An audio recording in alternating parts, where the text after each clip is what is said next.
Good day, everyone, and welcome to a Grumpy Old Gamer player profile.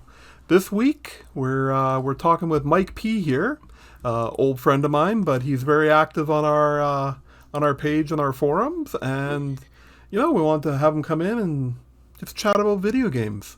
Mike, why don't you tell us a little bit about yourself? Yeah, sure. So I am a. Oh, I don't even know where to start. I'm a proud parent of two pugs. My lovely wife is off downstairs somewhere, probably cleaning up one of several messes that I've made today. Avid cyclist, and I enjoy gaming. So I don't have any crazy systems, but we'll talk about that in a little bit. Um, Currently saving up for my next gen console, but I don't know what I want to get. So Right, a right. little bit about me. Yep. Awesome. Well, we sent you the question list here, and unless Rob has anything, I think we're just gonna dive right in. Let's go right in. All right. So, Mike, what was your first memory of gaming and the first system you owned? Sure. So I actually still remember the first system and the day that we got it. After supper that night, my dad brought us out to the car in the driveway and wanted to show us something. So it was a big surprise. And of course, I was being a little whippersnapper at the time, thought that maybe we were getting a puppy or something like that. But there wasn't really any special occasion or anything to it. So turns out that he actually got us a Nintendo Entertainment System, the original one, and I was probably about 7 or 8 at the time. So because the console had been out for a little bit, the first game that came with it was Super Mario Brothers 3, which was super cool. So I had played the original Super Mario Brothers at daycare. It was like a special day on a Friday or something. They would bring it in and let the kids play with it. But that was my first memory. That's going back quite a ways. And shortly after that, my brother got a Game Boy, but really didn't let me play with it too much. So I had to kind of sneak it when he was off doing other things. Awesome. you know Yeah. that's I mean it's not our first systems, but that's very early in our gaming as well. And man, you just can't beat Mario Brothers 3. Like No. that game it's Well, literally, I can't. I couldn't get past the. I think the furthest that I got was like halfway through the water levels. So yeah, it was. I think that was the second world. It was. I was not that great, but you know what, that game is hard. It is. I've gone back numerous times on the Switch, oh no way. since they have it on there, and I'm like, man, I'm gonna beat this. I know I rented the crap out of it and eventually bought it, and I'm gonna try and finally get through this. And yeah, it's hard. Same with Mario Brothers 2, Super Mario Brothers 2. Oh my god. Yeah, I heard that there was a backdoor way to finish the entire game in like half an hour, and had to look it up on YouTube. But it's apparently a thing. I don't know, but. And it's funny, anytime that we go on a road trip, my wife, the little concrete barricades that they put in the side of the highway, like Yeah. in the center dividers, like you see them all over on the center dividers, but they have those little gaps for drainage or so that they can pick them up and move them if they need to. Yeah. She pointed out, like on our first trip to the mountains, that they look like the clouds from one of the worlds in Super Mario Brothers, with the little two eyes and then the weird little rectangular face. Ever since she said that, I can't not think of it when I see You them can't now. not see that. Oh, Yeah, that's awesome. so yeah, but no, that game it was too hard. So spent a lot of hours on it. Well, all right. Next question. What's your favorite game system of all time?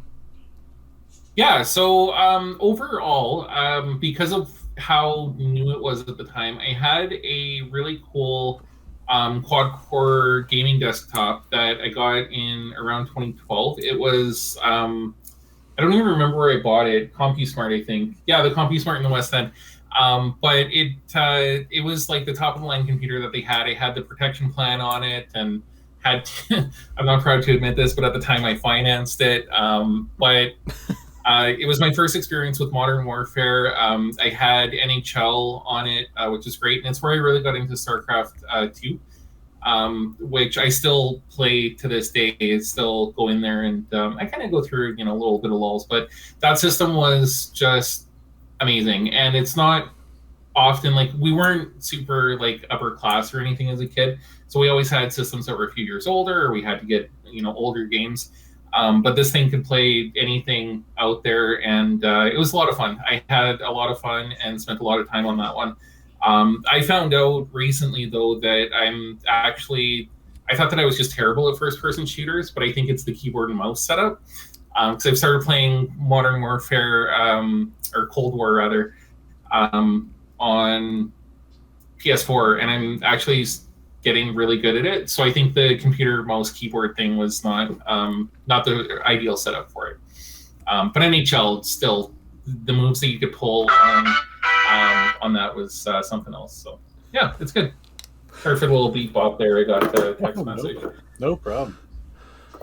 But yeah, that thing was bulletproof, and then the hard drive failed, and I didn't. I bought warranty and protection plan on it, but it ran out. So at that time, it was time to move on. That's a good life cycle though for a PC. Like getting a good 5 years out of it. Yeah, like, yeah, it was. Just I still some days miss that computer. So. And I think Rob will attest to this. We miss having NHL available on the computer. This has been a regular topic of debate for us because we now have, with Game Pass, we have access to EA, and every single sports game you can get on PC except for NHL. I don't know why they ever made that decision. It's you can literally get rugby games and cricket games and Does anyone actually know how to play cricket? I mean, have you ever read the rules to that? I hear it's a lot like baseball. The game lasts like 7 hours. Something like that. I don't know. I've tried. I've even done the explain like I'm 5 like dummy videos. I think they're just making it up. Awesome. That's so you still dabble in StarCraft 2? I remember playing StarCraft 2 with you a bit when it was the hotness there. Yeah, I go on there a little bit. I just like about that game specifically, everyone starts out with the same ability and resources. Like, it's just a level playing field, and then it just comes down to your strategy. So I like that. Yeah, absolutely. Yeah. All right. Mike, you're stranded on a desert island. What's the one game you bring with you? Probably Gran Turismo Sport. Although I think it was GT4 where you could customize like the different types of parts and like the wheels and stuff on the cars. I don't feel like the customization's where I want it to be with the current one. But yeah, I like games that don't have, you complete the plot line and then it's just over and it's done. And ones that you can compete against yourself for maybe like a better time or changes setup, see if it helps or detracts from your overall goal. So yeah, pardon me, I like racing games for that. Yeah, I was going to say that Gran Turismo holds a special place in my heart too, but Sport, I almost felt betrayed a little bit. I know it got better. I bought Sport day one, which is, Ryan will attest, I buy games day one, like, very infrequently. That may have been the first and only day one game I've seen Rob buy. And it was just like just the lack of the focus on the multiplayer when it first came out for Sport, and then they brought in a little bit afterwards. But I remember when I first got hired in Yellowknife in 2000, I had an apartment, I had a milk crate, and I had bought a couple of plastic utensils. And the first thing I did was I walked to the Canadian Tire, bought a PlayStation 1, Gran Turismo 2, and a blow-up air sofa. Priorities. So I mean, I love the series, and it's nice to meet someone else who's a big fan of it as well. And yeah, GT4 was absolutely my favorite as well. So I can appreciate that. Nice. GT Sport, that's the one on the PS4? Or is that a previous... I think it was a 3. Is it on the one from 3? Okay. I played 2 at friends' houses, but I never had a PlayStation until I got a PS4, and I got the one that came with PS4. It came with my PlayStation, and I remember Rob telling me how bad it was, but then I loaded it up, and I'm like, "What's he talking about? There's a whole like single player like component to this now." They added one. Yeah, they added one after. Yeah. Due to a lot of grumpy people like me saying, "Hey, Gran Turismo's always had a really solid single player." I didn't realize it was originally released multiplayer. Yeah. Yeah, when it first came out, there was a single player, but it was like, beat this track, then beat this track, then beat this track. You're done. Oh, there was dear. none of the heavy customization and the cups and everything that you would have in regular Gran Turismo. So this Wow. this next question here interested me. What's your favorite hidden gem game? Oh, yeah, this one was easy. Blades of Glory on Game Boy. It had, it honestly, it was terrible. But you could either be a forward or a defenseman, and there was they did penalties. You could get called for offside, and then there was a penalty shot aspect as well. Now, is this Blades of Glory or Blades of Steel? Oh my God! It was Blades of Steel. I'm Okay. thinking. Am I thinking about the movie with Will Ferrell? With Will Ferrell? Oh yeah, Oh, for crying out loud! Blades of Steel. Yeah, you're Okay, right. okay. You're right. I don't know why I put that down. Yeah. Okay, That would be that Both are makes a also little more good. sense. That makes a little more sense. But Yeah. No. Both are definitely top tier. because I was like, I missed a game about figure skating. No. Hilarious. Um, Yeah. Can you imagine? Blades of Glory Uh, on the NES. Oh, I just said it too. Blades You of just Steel. did it too, yeah. Blades of Steel Yeah. on the NES. It was one of the few games I bought because I had the whole philosophy back then. I mean, rental was a huge thing, Mhm. right? Like you could rent everything, but if I was going to buy a game, it was going to be a game I could never finish, right? Unless I got it used or on sale. But Makes sense. But yeah, Blades of Steel. I did not know that there was a Game Boy port. Yeah. I did not remember that. Yeah. I remember when we would used to drive out to our cabin. We would play that, and yeah, it was like I said. I mean, looking back on it, it was awesome at the time. I'd probably still like to play it, but actually, we still have the Game Boy. I probably could, but yeah, it's it just holds a special place in my heart because it was something different. It wasn't the Mario that I was used to. Awesome. So the next one here kind of surprised me. If you could go back and wipe your memory so you could experience a game again, what game would that be? Yeah, I know this is kind of gonna probably give a lot of people heart palpitations, but Cyberpunk 2077, I bought it probably about a week after, even though I knew there were just like giant problems with it. And I'll be honest, man, the driving in the game was terrible. I mean, literally, you would try to take a corner and you just end up slamming into a building 3 blocks down the street that wasn't even there before. There were a few times I drove into pedestrians as they were loading. But honestly, they released a few big updates, and I probably had it for about 2 weeks. So I went through a few major updates, and the guns, the storyline, the gameplay, the city, like it was just so cool. And then I got to a part in the storyline, the mission, where even though I had completed everything properly, it just wouldn't load the next mission. So no matter what, like I went online. I'm sure that they fixed it by now, but I went online to look for tips and tricks and tried to go back and see if I selected the wrong option or whatever, but couldn't get the next mission to load. And at that time, they had announced that they were offering refunds to anyone that had paid for it. Like, I can get my money back, and I've already spent a lot of hours of gameplay playing with it. Might as well.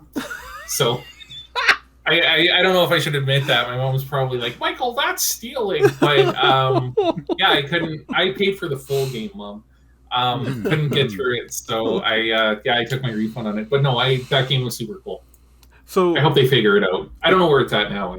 So it was pulled from the PlayStation Store, like right after all the debacle there, and literally on the 21st is when it's finally being relisted, like this month. Of this month? Yeah. Yeah. Oh, like in 2 days? Yeah, like that's when it's being relisted on the PlayStation Store. I might actually. And then probably save my money and put it toward the 5. And then they're only recommending that you play it on a PS4 Pro and PS5. Yeah, so I'll just save my $80 and put it toward the 5. There you go. But no, like that game was just, there was so much hype around it, right? Yeah. Like I remember I posted on Instagram that I was downloading it, and like 5 people messaged me like, "Oh, tell me how it is." That never happens. Honestly, the next big one like that's going to be Grand Theft Auto, the next one. 6, but yeah. Hopefully, I'm still around for that one when that gets released. Yeah, but we may all be. We may all be But they just keep re-releasing 5, and Yeah. people keep buying it. So I still play it. I'm part of the problem. I don't spend money on it though. do you play the online on that? Is that Oh, yeah. is that the only thing to? Yeah, I just import, export, get a new car. Sweet. Okay. Yeah. I hate myself for it. It's like a little bit of self-loathing.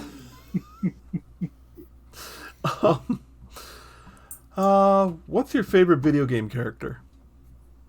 Oh, okay. So this one's going to bring me back. So Kirby from Kirby's Adventure on the NES. I remember that was actually the second game that I ever got, and it was one that I got for my birthday, so it was my game.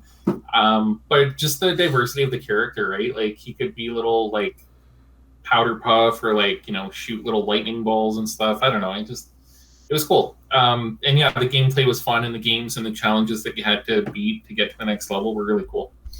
So, yep. All right.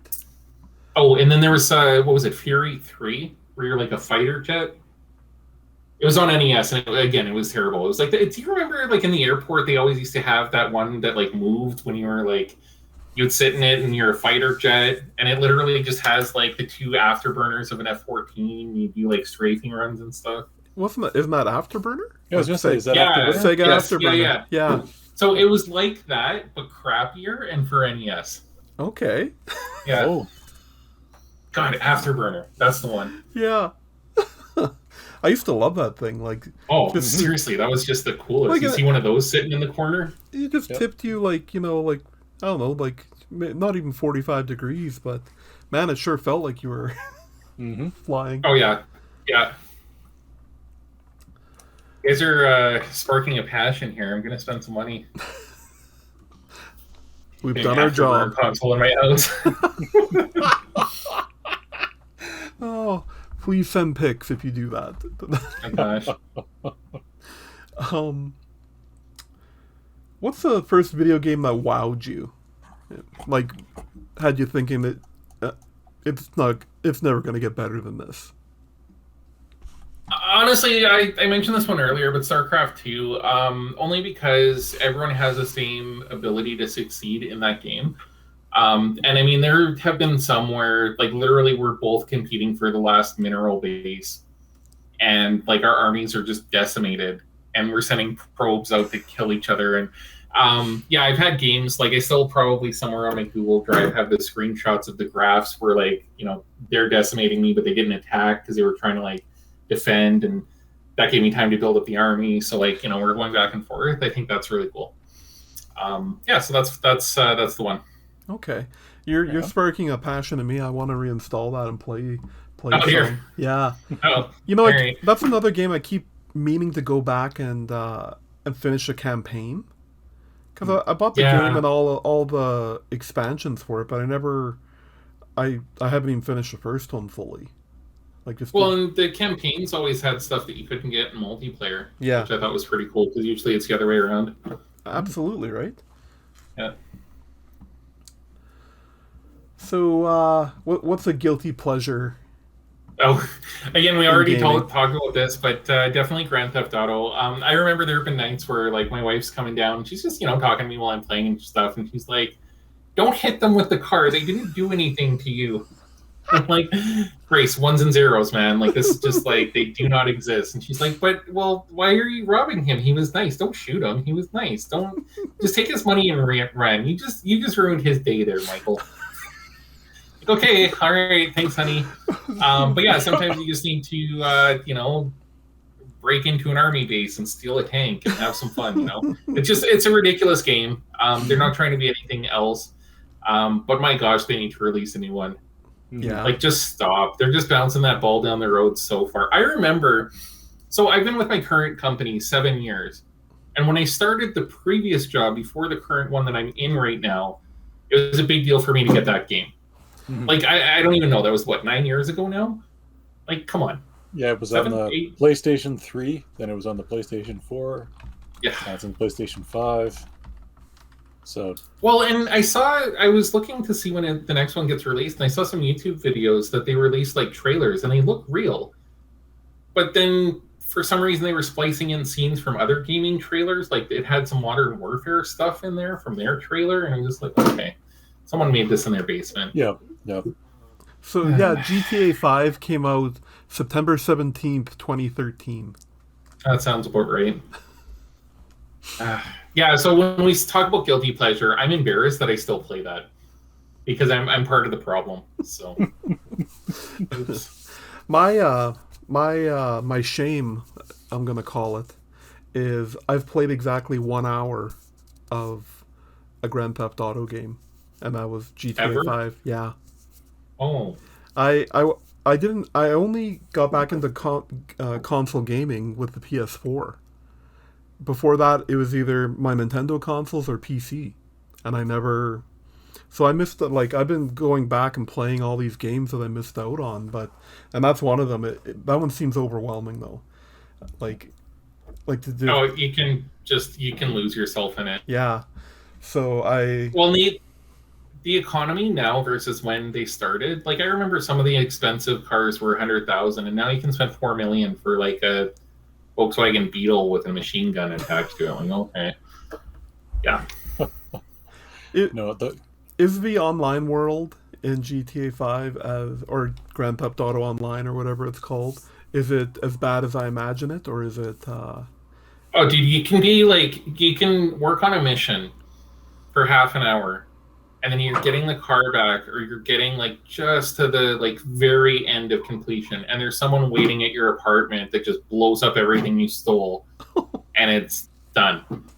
Like, I mean, we joke about people rage quitting and flipping desks and stuff, and there have been some times where I'm just like that example that I just gave you, where like maybe you have to steal a car, and then you have to go get the pink slips, and then you have to go modify it and spend your money and invest in everything. And then you're delivering it to the guy, and there's just someone waiting there with a rocket launcher. It just blows everything up, and you fail the mission. So yeah, see that I'm not. The online community is just trash for that game. They're just bad people. See, I think I don't know if I'm gonna delve. I really have no, like, it doesn't appeal to me at all to dive into the online world. So I think I want to play the like just the campaign. And I mean, that's huge, It's fun. huge and sprawling enough, right? I mean, Yep. I played. It wasn't a Grand Theft Auto game, but I played through Red Dead Redemption 2, and I really liked, like, it was awesome, the storytelling in it, and just how insanely detailed everything was. So it definitely piqued my interest to hop into Grand Theft Auto 5. Yeah, you should do it. Or you go back to the first one, and only one I ever played, Ryan, Grand Theft Auto 1. Right. Yeah, with the top video. Yep, I had 6 discs, like 6 floppies, played it on my 486. It was a quite different game than it is now. But Oh dear.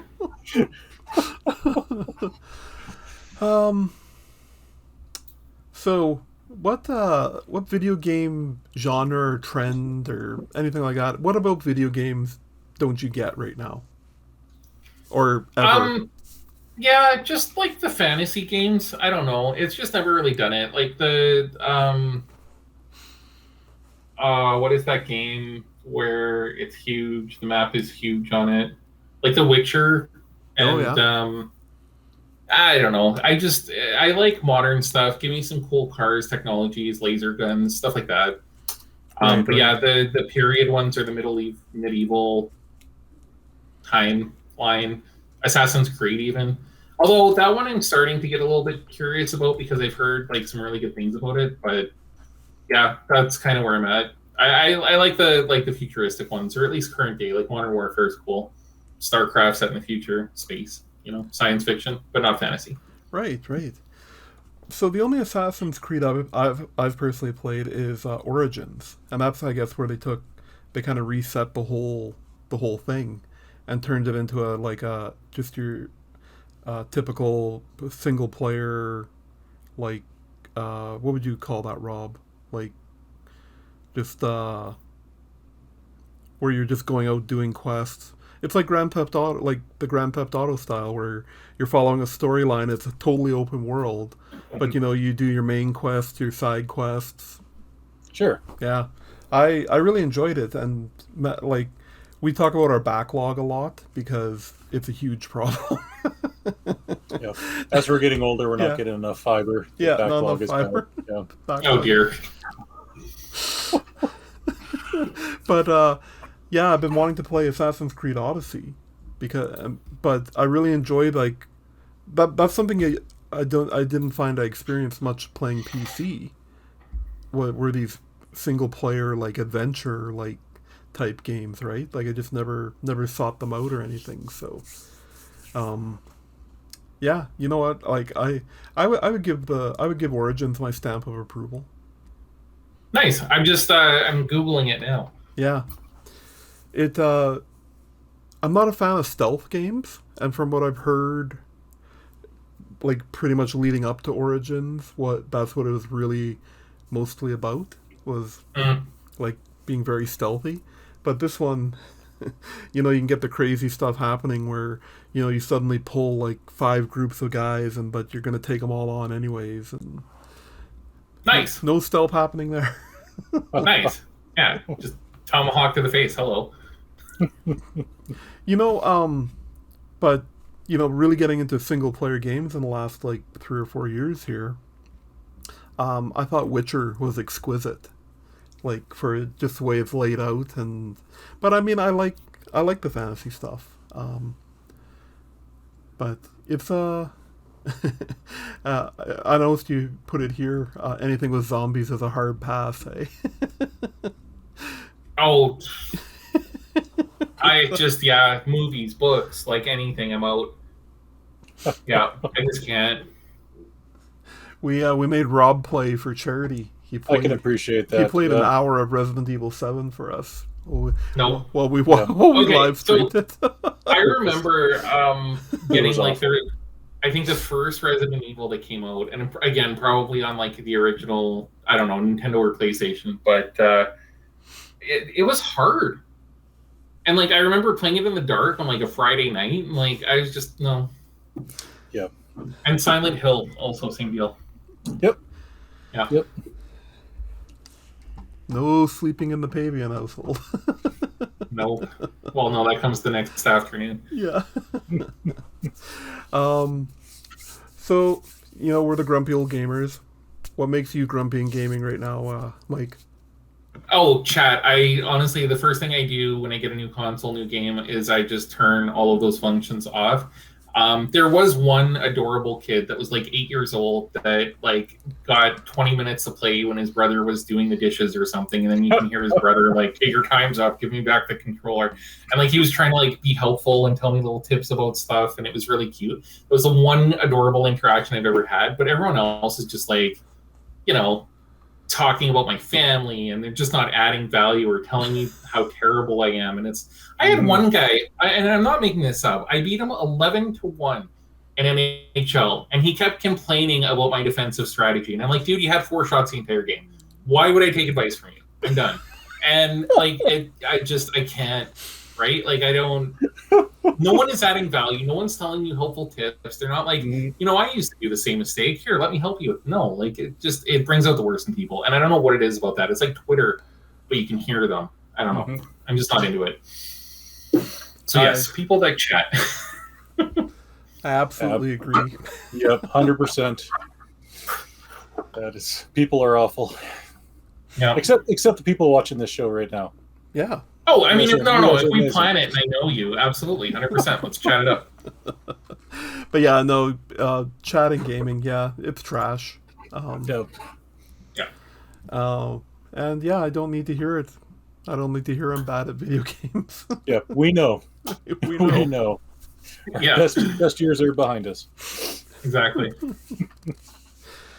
So we're coming up on the end of our chat here, but the last thing here, is there anything you wanted to ask us about gaming? So, two things.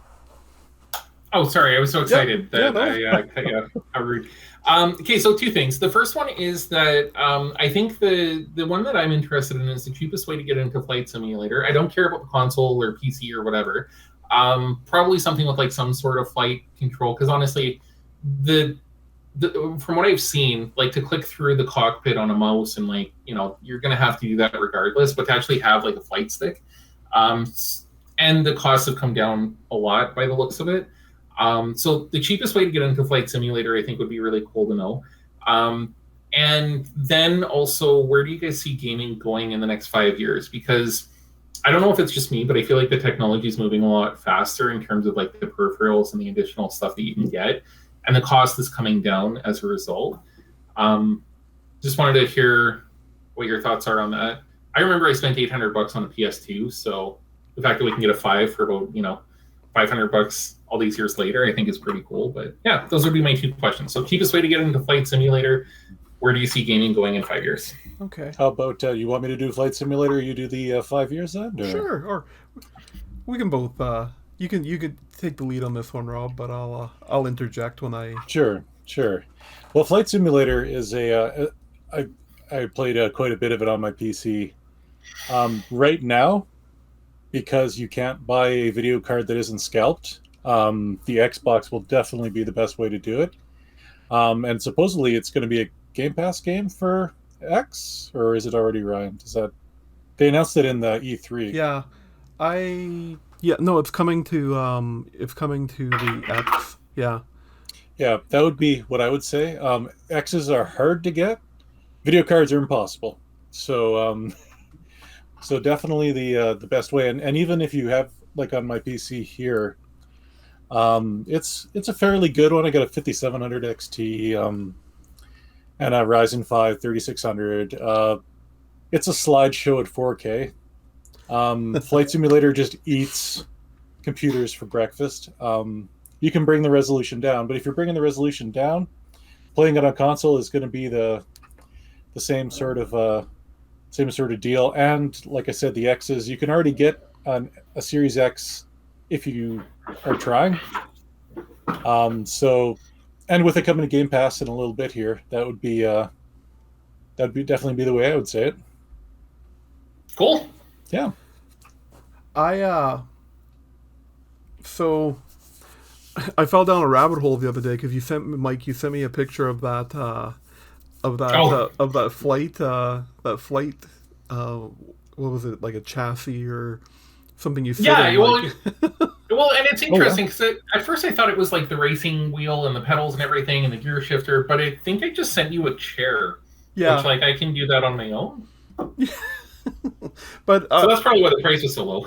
But I fell down the rabbit hole, and man, there are some crazy peripherals. Yes. Like if you wanted to have a true like flight simulator like experience, and this one I did a little reading, and Flight Simulator totally supports, like, there are dials you can get and like switches and yoke and pedals and like thruster, like you could have a whole like a literal cockpit set up.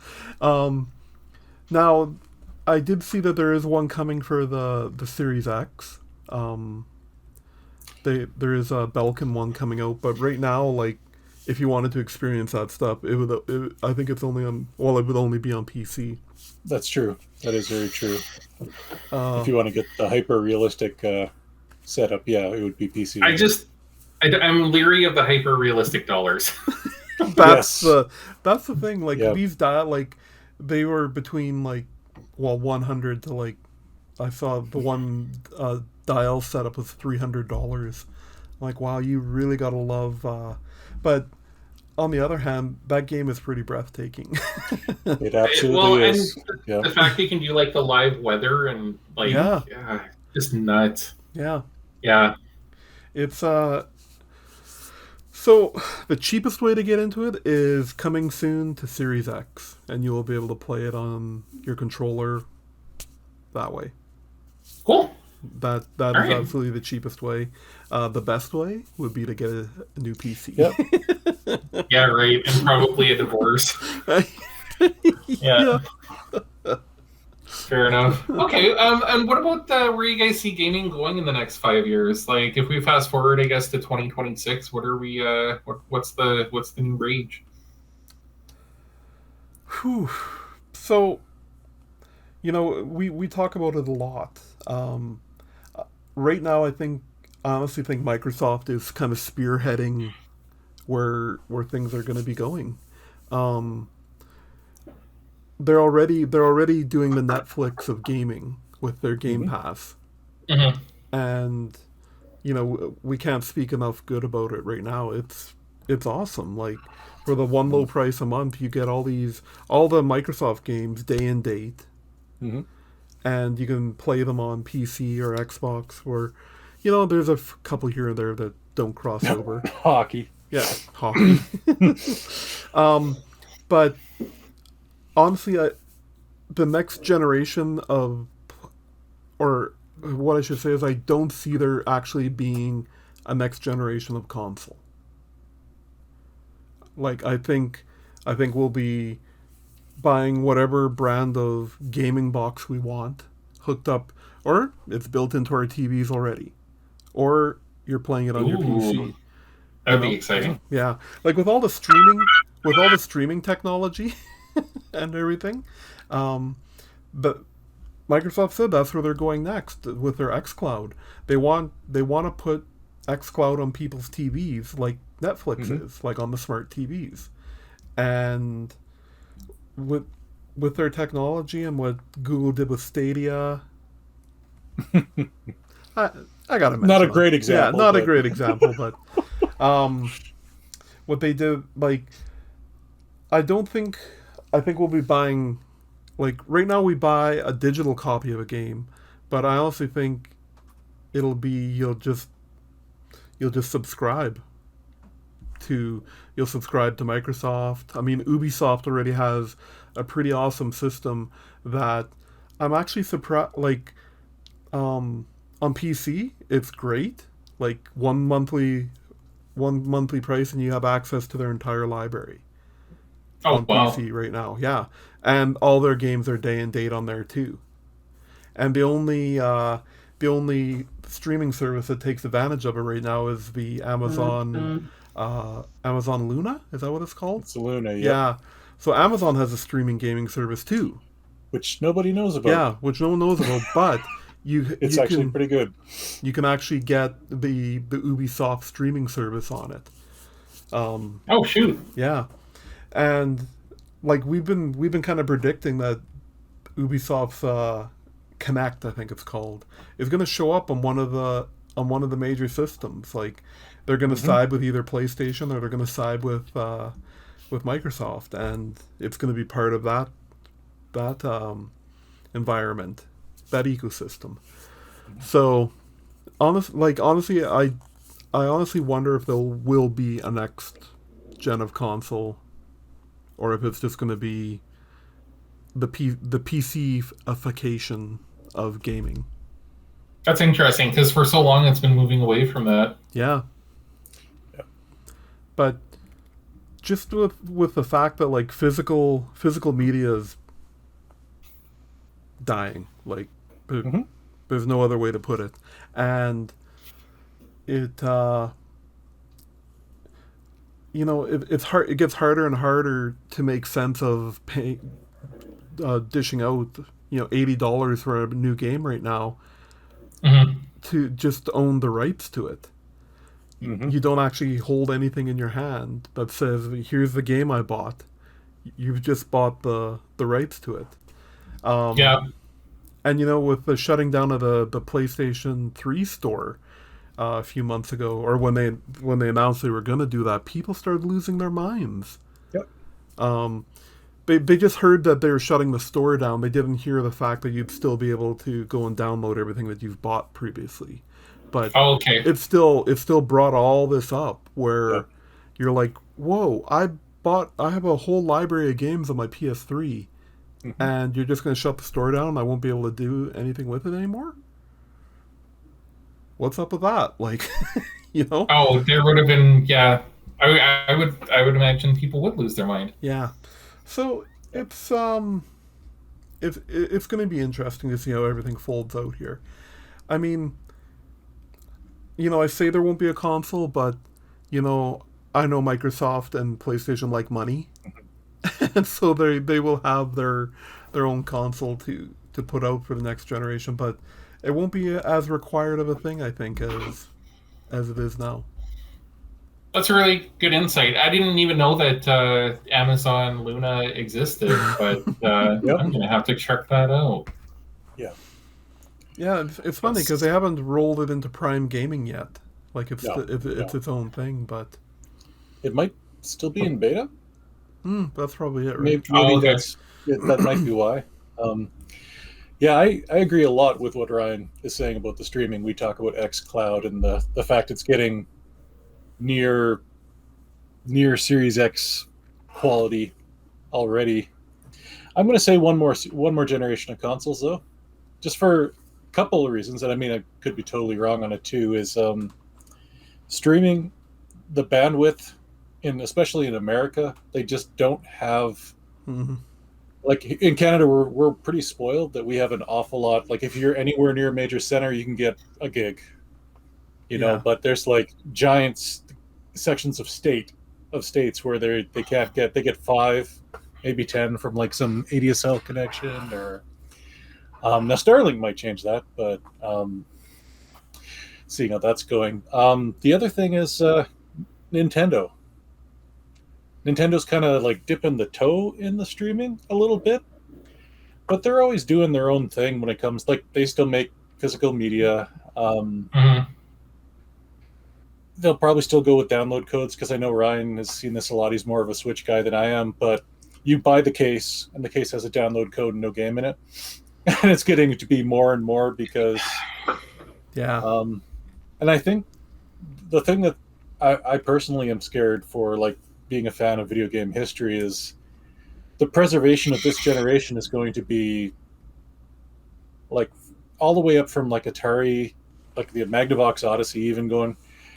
There are physical copies of things, and this is going to be the first generation where most people, their entire consoles that don't have physical copies of anything. So 20 years down the road, if PlayStation does what everyone thought they were going to do with the 3 store, you're going to lose an entire generation of gaming, or it'll become incredibly rare, and that's a little bit of a shame. So, it's a good point. I mean, I was just saying how much fun it would be to go dig out the Game Boy from the closet and play Blades of Steel, not Blades of Glory. But it's a really good point you make. Yeah, I think that covers all that. Well, this is fun, guys. I'm excited to see what the finished product. Well, you know what? Well, do you have anything else for us, Mike? No. I honestly just thank you. This was fun. Yeah. Well, thank you because you're. Thank you for coming on.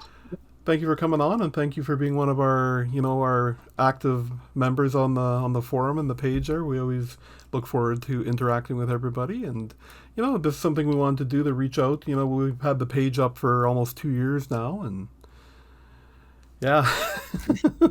Wow. Okay. Dear. I think this August.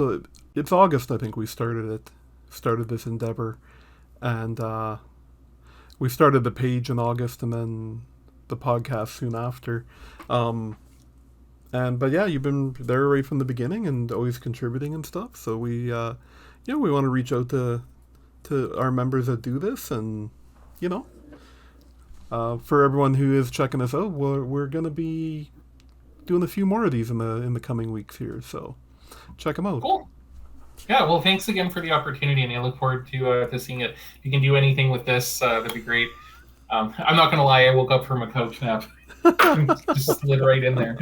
So that seems to be the way it goes right now. But also, my dog under the table, I hope she wasn't snoring too loud. No, didn't even hear her. Good nerd. Good. All right, well, thank you everyone for watching / listening. You can check out more from the Grumpy Old Gamers at thegrumpyoldgamers.com. That's where we post all of our original content. Or you can hop over to our Facebook page. That's where most of the activity happens. Just search the Grumpy Old Gamers on Facebook. That's how you find us. And if you want to contact us, just send us an email to makeusgrumpy@gmail.com. That's where we love to hear from you. So thank you everyone for watching, and have a good evening.